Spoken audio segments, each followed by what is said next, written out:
సెలవులకి వేరే ప్రాంతాల నుంచి మా స్నేహితులు లేకపోతే మా కుటుంబ సభ్యులు కావల్లో ఉన్నారని చెప్పి సరదాగా ఇక్కడికి వస్తే ఒరే కుటుంబంతో కలిసి ఫ్రెండ్స్తో కలిసి బీచ్కి వెళ్దామని చెప్పి ప్రారంభ దశలోనే రోడ్డు చూస్తే బీచ్ వద్దు ఏమవుతున్నా నాయన అని చెప్పి వెనక్కి వెళ్ళిపోయే పరిస్థితిలో ఈ రోడ్డు ఉంది. 29 రోడ్డు.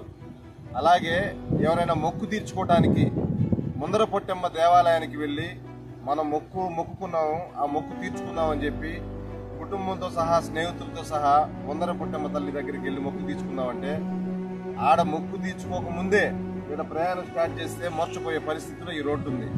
దయచేసి కావలపేటన ప్రజలు ఒకసారి ఆలోచించండి.